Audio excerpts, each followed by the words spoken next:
अपाहिज रामदीन शहर के एक गरीब बस्ती में रहता था। उसकी पत्नी कई साल पहले ही भगवान को प्यारी हो चुकी थी और वह अपने 2 बच्चों आंसू और अंशिका का पालन पोषण खुद ही कर रहा था। वह एक मोची था और साहब, जूतों की मरम्मत ही करनी है या उन्हें पॉलिश भी कर दूं?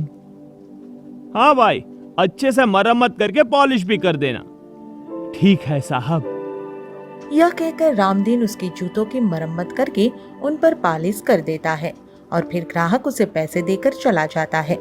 उसके जाते ही रामदीन का बेटा आंसू वहां आ जाता है और बापू, खाना लाया हूँ।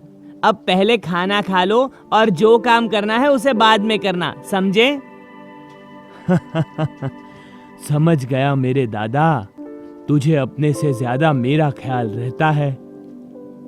रहे क्यों नहीं, आप बापू हैं हमारे और हमें आपसे प्यारा दुनिया में है ही कौन। जीता रहे बेटा, तेरी ये बड़ी बड़ी बातें सुनकर तबीयत खुश हो जाती है। शाम को रामदीन काम से घर लौटता है तो आशु और अंशिका पढ़ रहे होते हैं। बच्चों को इस तरह पढ़ते लिखते देखकर रामदीन का मन खुश हो जाता है। बहुत अच्छा मेरे बच्चों, ऐसे ही मन लगाकर पढ़ोगे तो जीवन संवर जाएगा। बापू, देखना मैं बहुत पढ़ूंगा और एक दिन पायलट बनूंगा। ये पायलट क्या होता है बेटा? वही बापू जो आसमान में हवाई जहाज उड़ाता है। अच्छा, भगवान करे बेटा तू पायलट ही बने। इस तरह रामदीन मोची का काम करके अपने बच्चों को किसी तरह पाल रहा होता है कि तभी एक दिन सड़क दुर्घटना में उसकी मौत हो जाती है और बापू, बापू, मुझे भी अपने साथ ले चलो, मैं आपके बिना नहीं रह सकता बापू। मुझे भी आपके बिना नहीं रहना है बापू, मुझे भी आपके साथ जाना है।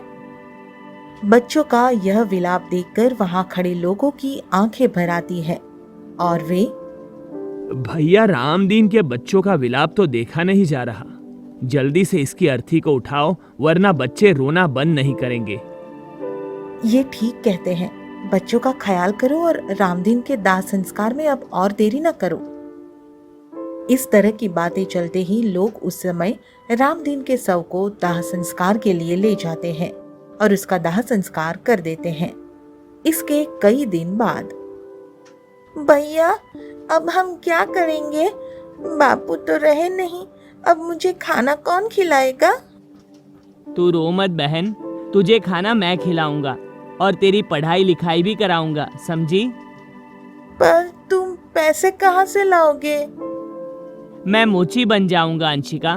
मैं बापू की दुकान पर बैठूंगा और पैसे कमाना शुरू कर दूंगा। उस दिन के बाद आंसू अपने पिता के ठिकाने पर बैठकर मोची का काम करने लगता है।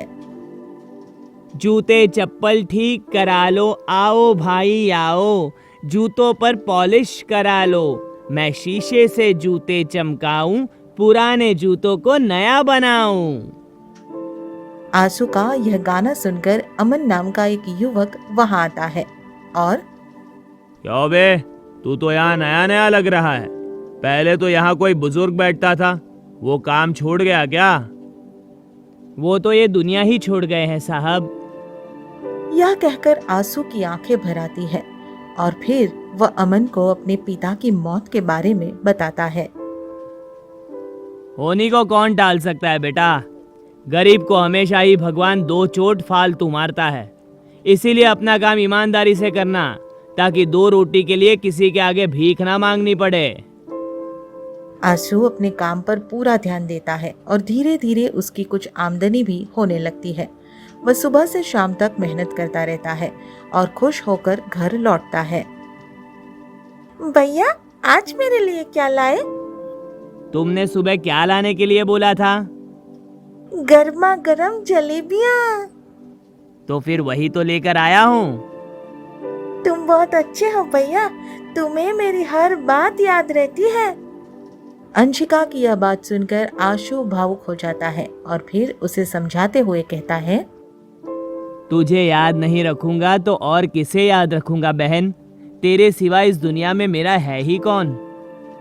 भैया बापू की बहुत याद आती है। हाँ, बापू तो मुझे भी बहुत याद आते हैं। इस तरह दोनों भाई बहन एक दूसरे के सहारे जीवन जीने की कोशिश करते हैं। आशु को अपनी पढ़ाई लिखाई छोड़ने का दुख तो बहुत होता है, मगर वह खुद को संभाल लेता है और हमेशा अंशिका के बारे में ही सोचता रहता है। अगर थोड़ा काम और चल जाए तो इतना पैसा तो मैं जमा कर ही सकता हूँ कि अंशिका का दाखिला किसी अच्छे से स्कूल में हो जाए। यही सोचकर वह अपने काम पर और अधिक ध्यान देता है और शाम को देर तक सड़क किनारे बैठकर काम करता रहता है, लेकिन फिर भी इतना पैसा जमा नहीं कर पाता कि उसे किसी अच्छे स्कूल में भर्ती करा सके। हम गरीब कितनी ही मेहनत क्यों ना कर ले, पर अमीरों का मुकाबला नहीं कर सकते अंशिका। क्यों भैया? क्योंकि मैंने दिन रात एक करके देख लिया, मगर फिर भी इतने पैसे जमा नहीं कर पाया कि तुझे किसी अच्छे स्कूल में भर्ती करा सकूं। आप दुखी ना हो भैया, मुझे तो गरीबों वाले स्कूल में ही पढ़ना अच्छा लगता है। इस तरह दिन बीतते जाते हैं और फिर साल का अंतिम महीना आ जाता है।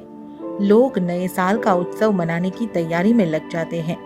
लोगों में नए साल के प्रति उमंग और उल्लास देखकर अंशिका का मन भी नया साल मनाने के लिए उत्सुक हो जाता है और वह, भैया मुझे नया साल मनाना है। तो शौक से मनाओ, मैं कब मना करता हूँ। आशु की यह बात सुनकर अंशिका थोड़ी नाराज हो जाती है और फिर, बापू होते तो ऐसा कभी न कहते। बापू नए साल पर मुझे ढेर सारी चीजें दिलाते थे और तुम? और मैं तुम्हें कुछ नहीं दिलाना चाहता, यही कहना चाहती है ना? हाँ हाँ हाँ, यही कहना चाहती हूँ।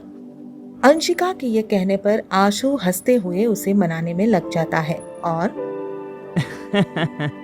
अरे मेरी पगली बहन, मैं किसके लिए कमाता हूँ? तेरे लिए ही ना, इसलिए तू चिंता मत कर। मैं तेरे लिए नए कपड़े, मिठाइयाँ और बहुत सारी चीजें लेकर आऊंगा। फिर हम दोनों अपने घर की खूब सजावट करके नया साल मनाएंगे। सच भैया? और नहीं तो क्या। उस दिन आशु के मन में नया साल मनाने की उत्सुकता बनी रहती है और वह शाम तक का समय बड़ी मुश्किल से ही काट पाता है। बाजार में जाकर अंशिका के लिए नए कपड़े और मिठाइयाँ खरीदता है।